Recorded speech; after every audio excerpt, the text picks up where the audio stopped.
Eli stepped off the transport ship and looked around the alien space station called Tarsus 9. It was loud, glowing, and full of strange creatures he had never seen before. His backpack was heavy, his credits were low, and he had no place to sleep. He was a human, and humans were not very welcome here. The first hotel told him, "No rooms for your kind." The second one laughed and shut the door. By the time Eli reached the third place, even the vending machine refused to take his coins. He sat on a metal bench and sighed, looking at the endless night outside the station's glass dome. Just then a voice called out from the shadows, "You're looking for a room, aren't you?" "Human?" Eli turned and saw a tall alien woman. She had silver skin, glowing green eyes, and hair like dark smoke floating behind her. Her dress was made of shifting fabrics that seemed alive. She didn't look friendly, but she didn't look like she wanted to eat him either. "My name is Varani," she said. "I have one room to rent, but there are rules." Eli stood up quickly. "Anything. I'll follow any rule." Varani raised one eyebrow. "No loud noises, no human rituals, and absolutely no strange body behaviors." Eli didn't know what strange body behaviors meant, but he nodded. "I promise," he said. "I just need a place to sleep." She turned and walked without waiting. Eli followed her through narrow walkways, past glowing doors and whispering walls. He felt like the station was watching him. Like the walls had eyes, it was colder the deeper they went. And he wondered if this was a trap. Finally, they reached her door. It was shaped like a circle and opened with a quiet hiss. Inside, the apartment was strange. The floor was soft like jelly. The ceiling was alive with tiny lights, and a plant was growing out of the sink. "Welcome," Varani said without smiling. "You can stay here as long as you obey." Eli put down his bag, nodded, and looked around. "This is different," he said. "You humans always say that." Varani muttered and floated away toward her room. Her door shut with a pulse of light, and Eli was alone. He sat on the strange floor and tried to breathe slowly. At least he wasn't on the street. He unpacked his small things, a toothbrush, some clothes, and a photo of Earth. Then he lay on the bed, which felt more like a sleeping jellyfish than a mattress. As he started to fall asleep, he felt something move under him. He jumped up, but nothing was there. Just the soft glow of the room and a quiet hum from the walls. He took off his clothes to change into sleepwear. That's when the door slammed open. "What is that?" Varani shouted, pointing at him with wide eyes. Eli froze, standing in only his underwear. "What? What's wrong?" he asked, confused and panicked. "That thing between your legs," she shouted again, stepping back. "Why do you have a mini shai-hulud?" Eli blinked. "A what now?" Varani looked terrified. "You brought a sacred worm into my home? Are you insane?" Eli looked down at himself, realized what she meant, and turned red. No, that's not a worm. That's just a human part, okay? It's normal." "Normal?" Varani gasped. "Do all humans carry such creatures?" "Yes," Eli shouted, holding up his hands. "It's part of our body. It's not alive." Varani didn't believe him. She stepped back and touched her bracelet. Within seconds, the wall opened and 2 more aliens entered, both taller and covered in armor. "This human is hiding a mini shai-hulud," she told them. "We must examine him." "Wait, no!" "I swear it's not what you think." Eli backed into the corner, half-dressed and embarrassed beyond words. The 2 aliens approached slowly, scanning him with glowing blue devices. Eli could hear the machines humming, and one of the aliens said in a deep voice, "His body carries strange energy, unlike anything we've seen." Varani narrowed her glowing eyes. "He's more than just a tenant." Eli's heart pounded. "I just wanted a room," he said. "I didn't come here to start anything." One of the aliens looked at Varani and whispered, "If he has a mini shai-hulud, he may also have the echo seed." Varani's face turned pale. "That cannot be," she said, her voice shaking. "That seed was lost 1,000 years ago." Eli didn't know what they were talking about. He didn't even understand half the words, but he knew one thing. His new room wasn't just strange. It was dangerous, and he might be the biggest mystery in it. Eli stood frozen, half naked, while 3 aliens stared at him like he was a ticking bomb. Varani, the silver-skinned landlady, was still pointing at his lower body, eyes wide with fear and curiosity. "I asked you, human," she repeated, her voice sharp and shaking. "What is that creature between your legs?" Eli wrapped a towel around himself and backed into the wall. "It's not a creature," he said, trying to stay calm. "It's just part of me. All male humans have it. Varani turned to the two armored aliens she had summoned. One of them was tall and glowing, with smooth purple skin and metal bones. The other had no mouth, just a breathing mask and red blinking eyes. They whispered in a language Eli couldn't understand. Full of clicks and hums, the one with the mask finally spoke. "It matches the description from the Forbidden Scrolls," Varani gasped. "You mean the mini Shai-Hulud is real?" Eli blinked, confused and cold. "Okay, can someone please tell me what a Shai-Hulud is?" Varani stepped closer, but kept a safe distance. "On my home planet, the Shai-Hulud is a giant sand god," she said slowly. "It sleeps beneath the dunes, and when it wakes, it eats entire cities." "Sounds like a bad pet," Eli muttered under his breath. "The mini version," she continued, ignoring him, "is said to be small, hidden, and full of power. It was believed to carry ancient energy, something called the Echo Seed." The masked alien added, "That seed can awaken the old machines, bring dead worlds back to life, and open lost gates." Eli laughed nervously. "Guys, I think you're confusing me with someone else. I'm just a human from Earth, no seeds, no gods, no secrets." But the scanner in the alien's hand started blinking faster. It made a high-pitched sound. Then a green light appeared on the screen. The armored alien leaned forward, eyes glowing. "His body holds dormant energy, very old, very dangerous." Varani looked troubled. "If the council finds out, they will take him. They'll never let him leave." Eli shook his head. "This is crazy. I just needed a room. Now I'm some kind of chosen one." The masked alien stepped forward. "We must examine the human fully before the energy wakes." "No way," Eli shouted. "No more scanning, poking, or talking about what's between my legs. I'm not a science project," but the lights in the room dimmed suddenly. The jelly-like floor started to pulse, as if the station itself had heard them. Then, a message appeared on the wall in glowing golden letters. "The Echo Seed has been detected. Awakening begins in 72 hours. Eli read the words out loud, voice shaking. "What the hell does that mean?" Varani stared at the wall, then at him. "It means you're not just a tenant anymore. You're now a danger to everyone on Tarsus 9. Eli sat on the bed, feeling like the floor might swallow him. "I didn't ask for any of this," he whispered. "I just wanted sleep, a place to stay, a quiet job." The armored alien turned to leave. "We will inform the others. They must prepare." "No," Varani shouted suddenly, surprising both of them. "Don't tell the council, not yet. If they take him now, they'll destroy him before they understand." The masked alien paused. "You want to protect the human?" Varani hesitated, then said, "He's my tenant, my responsibility, and if he is the seed bearer, we must be careful." The two aliens exchanged a silent glance, then walked out of the room. The door hissing shut behind them, silence returned, broken only by the hum of machines in the walls. Eli looked up at her, still wrapped in a towel. "Thanks." "I think." Varani sat on the edge of a floating chair, hands clasped together. "You need to be hidden, watched and protected, but also studied." "I don't like the last part," Eli muttered. "I already feel like I'm on display at a weird alien zoo." "I will ask no more about your anatomy," she said, eyes serious now. "But you must tell me everything you remember, dreams, visions, anything strange." Eli thought back. He had been having dreams, but he didn't think they meant anything. He saw endless deserts, giant shadows moving under sand. A voice calling to him in whispers, the word return kept repeating. He told her this slowly, trying not to sound crazy. Varani listened with her eyes narrowed, her fingers glowing softly. "You are remembering the echo path," she said. "Something inside you is waking up.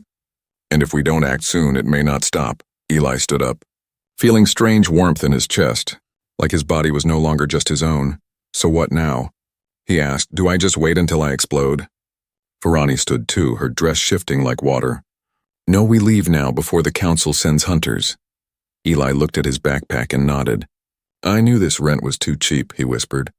As they walked out into the glowing tunnels of Tarsus 9, Eli didn't notice the thin line of golden light trailing behind him. The seed had already started to bloom. Eli followed Varani through the dim tunnels of Tarsus 9. The air smelled like metal and ozone, and the walls glowed with weak blue veins of light. He didn't know where she was taking him, only that she was walking fast, almost floating, her long coat sweeping behind like smoke. Every time her hand brushed the wall, it lit up with silver symbols that faded once they passed. He wanted to ask questions, but his throat was dry. Finally he said, "Varani, what is this echo seed everyone keeps talking about?" She didn't slow down. The Echo Seed is older than this galaxy, she said quietly. It was made by the first makers, the ones who shaped planets and gave life to the worm gods. Eli frowned. And you think it's inside me? Varani stopped suddenly and turned, her eyes glowing faint green.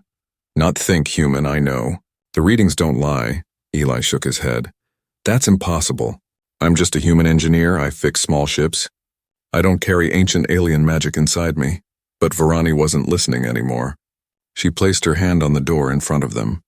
Whispering in her own language, the metal rippled like liquid, opening to reveal a huge underground chamber filled with floating crystals and machines older than time.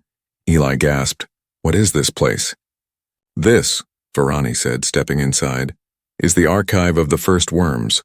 No outsider has ever seen it before." The air shimmered with blue dust, and the sound of distant heartbeats echoed around them.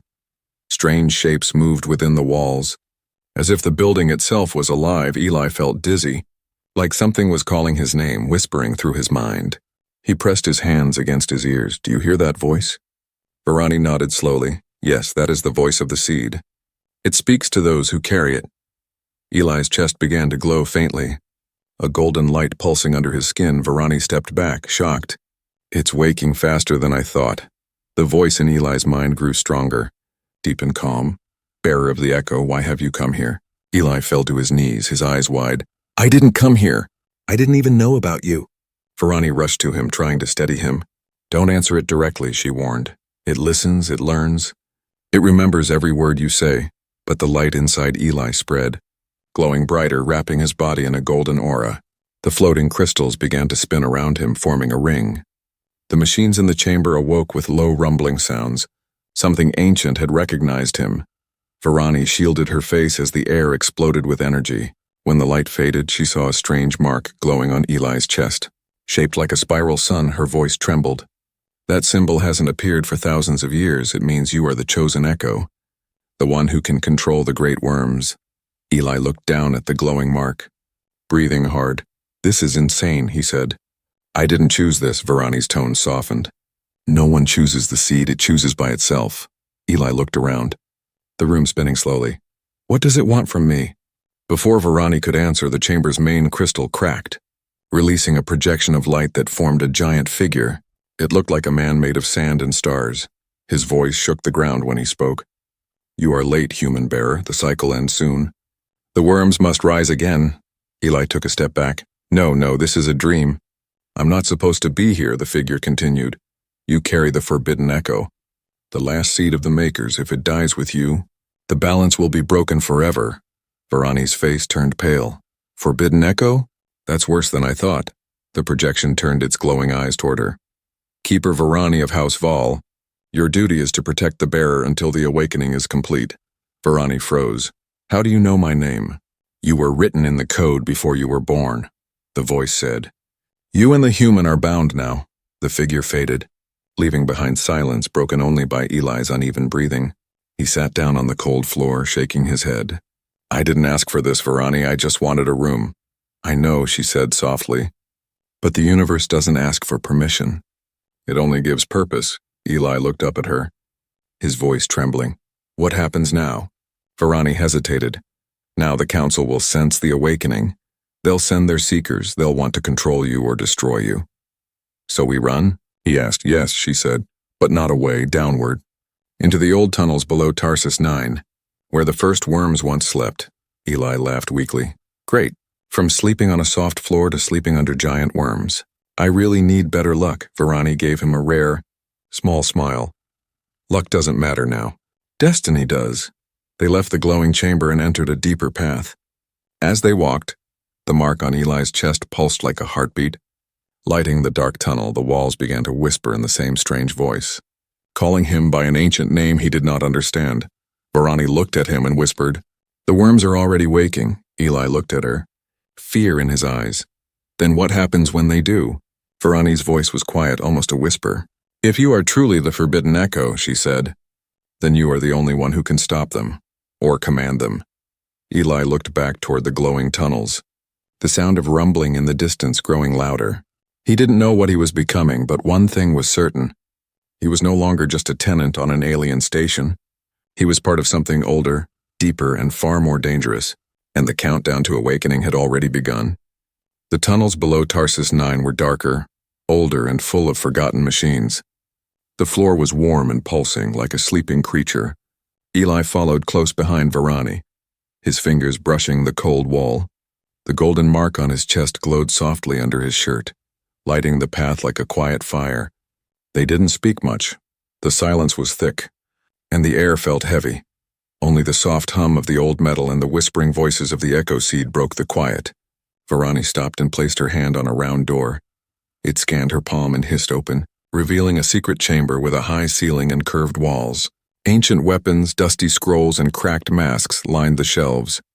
This place was a training ground, she whispered, for keepers like me, before everything was lost. Eli stepped inside slowly. He felt a strange pressure in his head, as if something behind the walls was watching him. What were they training for? He asked. Varani looked at him with calm, glowing eyes. For the return of the Echo Bearer, she said. For you? Before Eli could answer, a loud alarm echoed through the tunnels. A red light flashed outside the chamber. Varani's face hardened. They found us, Eli tensed. Who? She grabbed a long staff from the wall, its edges glowing blue. The council, she said. They've sent the Seekers suddenly. The walls shook and the air turned cold. A voice boomed through the station's ancient speaker system. Echo Bearer Eli of Earth, surrender yourself. The council offers protection in exchange for obedience. Eli's heart pounded. They make it sound so polite. Varani touched her temple. Activating a hidden panel in the floor, a narrow staircase slid open, leading deeper underground. Move, she ordered. We don't have time. They rushed down the steps, the door sealing behind them. Above, heavy footsteps echoed through the halls, metal boots. Slow and deadly, Eli struggled to keep up. Why do they want me so badly? The Echo Seed gives you power, she said quickly. And power frightens the ones who sit on golden chairs. As they moved through the lower tunnels, the walls began to glow, reacting to Eli's presence. Symbols lit up beside him. Spirals, stars, and worm-shaped patterns.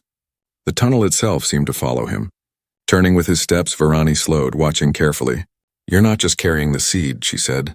It's merging with you. Eli stopped, breathing hard, his fingers tingled, and his chest felt like it held a tiny sun. What does that mean? It means, she said softly, soon you won't just be the Echo Bearer. You'll become the Echo. Suddenly, the tunnel ahead exploded in white light. From the dust stepped 3 council seekers, tall, thin, and wrapped in dark cloaks that shifted like oil. Their faces were hidden behind masks shaped like crying stars. Do not run, one of them said in a calm, cold voice. We are not here to harm you. Varani raised her staff. Lies, she said. You came with weapons. Not words. Another seeker stepped forward, holding a strange sphere. It floated in the air and projected a glowing face. It was a council elder. His eyes sharp and full of secrets, Eli, the elder said gently. We have watched you since the seed awoke. Come with us. And we will protect you from what's coming. Eli looked at Varani, then back at the image. From what exactly? He asked. The elder's face flickered. From yourself, the seed changes those who carry it. If it wakes too fast, it can destroy your body, your mind, even your soul. Eli felt a chill crawl down his spine. What do you want from me? To guide you, the elder said. To keep the galaxy safe. To train you under council control. Varani stepped in front of Eli, her voice firm. He won't be your weapon. The elder's smile faded. Then he is a threat, he said, and all threats must be neutralized. The seekers drew long, thin blades that hummed with energy. Eli's chest suddenly burned with golden light, the mark shining like a rising star. The light grew stronger, spilling down his arms, into his hands, into the floor. The walls around them shook, and a deep voice echoed through the stone. Do not touch the bearer. A massive golden worm carved into the wall began to move. Its eyes glowed and its mouth opened slowly, showing a tunnel behind it. Varani pulled Eli's hand. Run, now. As they dashed into the open mouth of the stone worm, the walls behind them closed shut. The seekers shouted, slamming their blades into the stone, but it was too late. They were gone, deep into the forgotten paths below the city. Eli collapsed in the tunnel, gasping, What just happened? Varani kneeled beside him, her voice trembling. The worm guardians have accepted you. No one else could have made that stone creature move. Eli wiped sweat from his forehead. So now the council wants to kill me. The station is after me. And I'm glowing like a space lantern. Yes, she said. And now there's only one place left to go. He looked up, his voice tired. Where? She stood and looked into the dark ahead. To the temple of the first worm, she said. It's buried in the desert world of Sandreek. And only there can we unlock your full power. Eli stood slowly, the light in his chest fading but still warm. Let me guess, he said. More running, more danger. More worms, Varani smirked. You're learning fast. As they walked into the ancient darkness, neither of them saw the small eye open in the ceiling behind them. The seed was watching, and it was no longer silent. The tunnel air was thick and dry. Each step Eli took felt heavier than the last. The light from the mark on his chest pulsed brighter now. Golden and alive, Varani walked beside him, silent but alert, her staff glowing blue. They had left the council seekers far behind. But something else had started moving below them. Something huge. Eli paused, wiping sweat from his brow. Do you feel that? He whispered. Varani nodded. The ground breathes, she said. The old one is near. Ahead of them stood a stone gate carved with alien symbols and worm-like patterns. It was half buried in sand, yet somehow humming with energy. The sand itself moved slowly, like waves under moonlight. This is the mouth of the first worm, Varani said, her voice low. The resting place of the Shehulud. Eli stepped forward, but the air pushed back against him. It felt like standing in front of a storm, one that had been waiting for ages. His chest burned with heat as the echo seed responded to something deeper in the ground. The gate cracked open with a deep rumble. Warm air rushed out, carrying the scent of dust. Oil and memories they stepped through together, into a wide circular chamber with glowing pillars and a pit in the center. Inside the pit was nothing but sand, dry, silent and still, but Eli's mark began to glow like fire. He heard the whisper again, stronger this time. Touch the sand. Echo bearer. He looked at Varani, who gave a slow nod. He knelt down and pressed his palm into the pit. At first nothing, then the ground shook. The sand collapsed into itself. A great shape began to rise beneath them, something ancient and massive. Its body coiled like a mountain beneath the surface. A low rumble echoed through the chamber, growing louder by the second. The air trembled, the pillars cracked, and a deep roar shattered the silence. Eli stumbled back, heart pounding. What is that? He yelled. The first, Varani said, eyes wide. The oldest Shehulud, the one who once swallowed a sun. From the pit rose a giant worm-like creature made of golden stone and living metal. Its body shimmered with runes, and its eyes glowed with the same light as Eli's mark. It did not attack, it simply hovered there, massive and silent, waiting. Eli couldn't move. He felt like something inside the creature knew him. He heard the voice again. But this time it came from everywhere, not just his mind. Why have you awakened me, child of Echo? Eli stepped forward, unsure of his own voice. I didn't mean to, he said. I didn't even know you were real. The creature's body shifted, forming shapes and sounds. The seed chose you. And so must I, Varani whispered. It's testing you. Eli looked into the glowing eyes of the giant worm. What do I need to do? Prove you are not a mistake, the voice replied. Then the room filled with wind and light. The worm opened its mouth, not to bite but to sing. A sound like crashing mountains and soft lullabies filled the air. Eli dropped to his knees, overwhelmed by the power. Visions filled his mind. He saw the birth of planets, the fall of old empires. He saw thousands of echo-bearers before him, many failing, only a few surviving. Each one faced the trial of the Shehulud. Only the worthy could command the worms, then everything stopped. Silence. The worm lowered its head and the glowing eyes dimmed. You are young but not weak, it said. Your heart is loud but not foolish. I will serve you. Until the path ends. Eli stood, shaking. I don't even know what the path is, he said. Varani stepped beside him, her voice full of awe. You just did something no human has ever done. The giant worm turned. Burrowing back into the sand as it sank, a spiral staircase rose from the floor.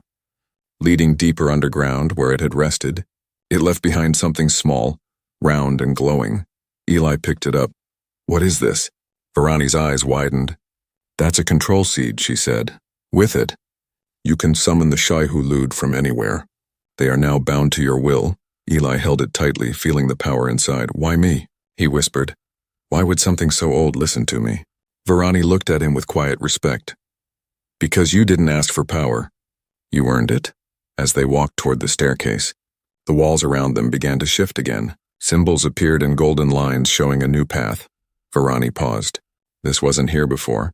Eli looked at the glowing path. Where does it lead? She took a deep breath. To Sandreach, she said. The lost desert world where the council buried the truth. Eli nodded, holding the seed in one hand and his fear in the other. Then let's go uncover it. Behind them, far above. The council watched from their tower of mirrors. The elder's face was stone cold. He awakened the first, he said. Prepare the judges, another elder whispered. If he reaches Sandreach, the old truths will rise too. The war for the echo had truly begun. The path to Sandreach opened like a scar across the underground chamber. It was hot, dry, and full of golden light that came from nowhere. Eli stepped forward, the control seed glowing in his hand. Beside him, Varani walked silently, her eyes scanning the walls for traps or watchers. The staircase they followed didn't feel like stone anymore. It felt alive, like it was breathing, shifting. Adapting to their steps, strange symbols floated in the air, slowly turning as they passed. Eli was still shaking from his encounter with the Shai-Hulud, but something inside him had changed. He didn't feel helpless anymore. He felt connected, like a forgotten string had been tied back to its source. Varani, he asked softly, what will the council do now?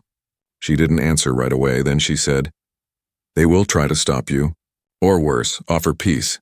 Eli frowned. Peace sounds good to me. Varani looked at him sharply. Not their kind of peace, human. The council doesn't give peace. They give control. They reached a new chamber, open, round, and made of smooth black glass. In the center stood a long table made of floating crystal, and sitting at the far end was a familiar face. The council elder from before, waiting calmly, his hands folded. Eli, the elder said with a small smile. I was hoping we could talk without fear. Varani raised her staff. How did you get here? The elder ignored her, speaking only to Eli. You've awakened the first worm. That alone could start a war, but it doesn't have to. Eli stayed still. What do you want? I want to help you, the elder said. We can teach you to control the seed, protect the galaxy, and give you a place among the council. Varani stepped in front of Eli. Don't listen to him, but Eli raised a hand to stop her. I want to hear him out, he said, eyes locked on the elder. The elder nodded. You have power. More than you understand, the worms will follow you. But they are dangerous. One wrong command and they will destroy entire cities. Eli's voice was low. So you want to put a leash on me? The elder's smile didn't fade. No, Eli, I want to guide you. Imagine it, a human on the council shaping the future, commanding the most powerful force in the stars. Eli looked down at his glowing hand, the control seed pulsing softly. The power called to him. Part of him wanted to accept. I could make things better, he said quietly. End wars, stop tyrants, protect the weak. Yes, the elder said, stepping closer. That is the promise of Echo. But Varani's voice cut through the air, cold and sharp. And what about the price?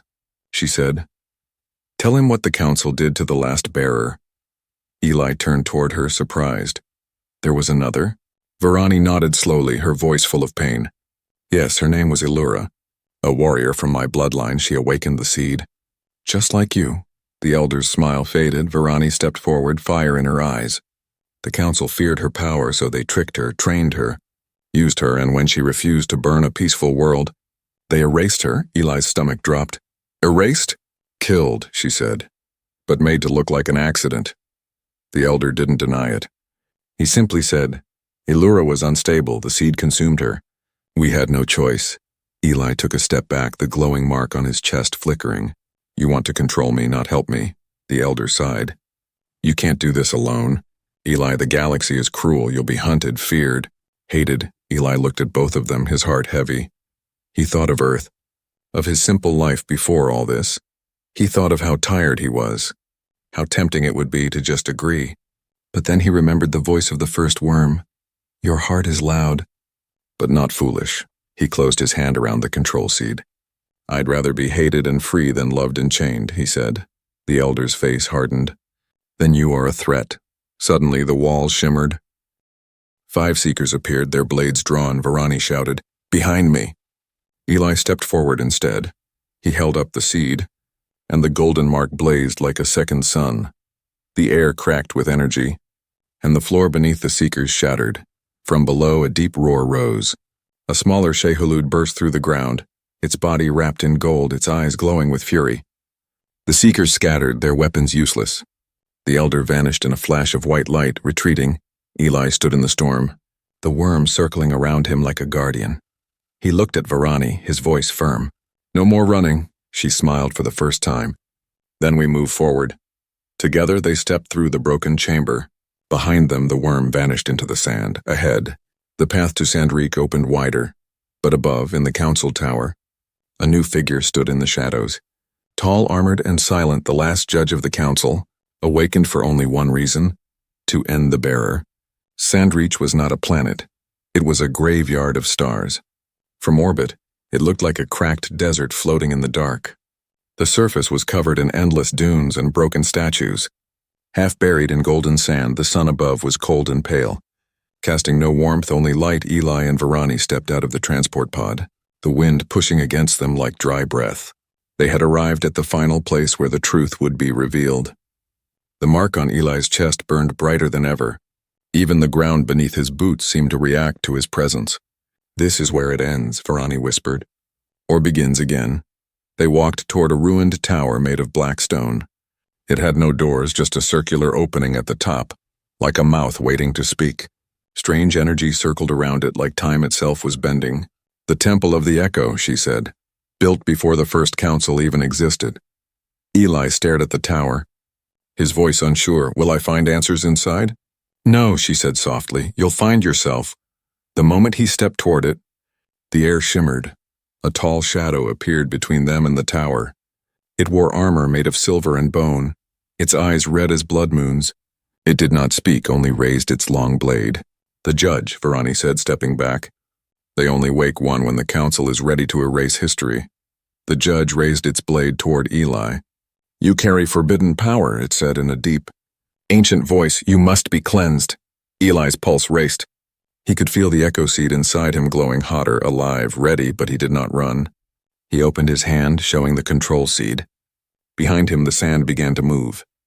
With a great roar, the Shehulud rose, golden, massive, coiled like thunder. It faced the judge, its body blocking the tower entrance. But the judge did not flinch. "I am the end of Echo," it said, and leapt forward with blinding speed.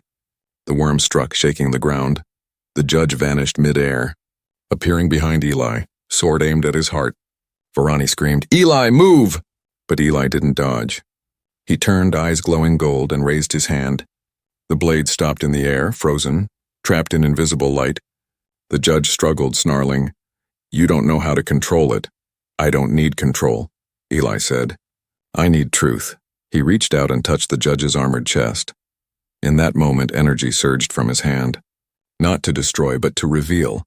The armor cracked. Underneath it was not a machine, not a monster, but a human. Old, pale, forgotten, Varani gasped. "They made you one of them," she whispered. The man inside the armor fell to his knees. Breathing hard, "I was the first bearer," he said. "They lied to me, said I was dangerous. They turned me into this." Eli knelt beside him. "You don't have to fight anymore," the man smiled. "Teared, then I can rest," he whispered, and turned to ash in the wind. The sword dropped to the sand, empty. The worm behind them lowered its head. Silent once more, Varani stepped beside Eli, her voice trembling. "You broke the cycle." Eli looked at the tower, the wind brushing his hair. "I'm not done yet." He walked through the sand, up the glowing steps that formed under his feet. At the top, a golden door opened without sound. Inside, the room was empty, but as he stepped in, the walls lit up with images, stars forming, planets breaking, bearers rising and falling. Then a voice filled the space, warm and endless. "You have passed the test. Eli of Earth, who are you?" he asked. "I am the Echo, not a god, not a machine. Just the memory of the first voice." Eli felt himself floating. He saw Earth, his old life, the council towers, Varani waiting outside. The voice spoke again. "You may keep this power, or return it if you keep it. You will shape worlds but be hunted forever. If you return it, the seed will rest, and your life will be your own. Eli's heart beat fast, so much had happened. And all he wanted once was a room to sleep in, but now, the fate of galaxies whispered from his skin. He remembered the Seekers, the Elder, the Judge. He remembered Varani's loyalty, the Worm's bow. The song of the first, he made his choice. I don't want to be their weapon, he said. But I won't run either, I'll keep the echo.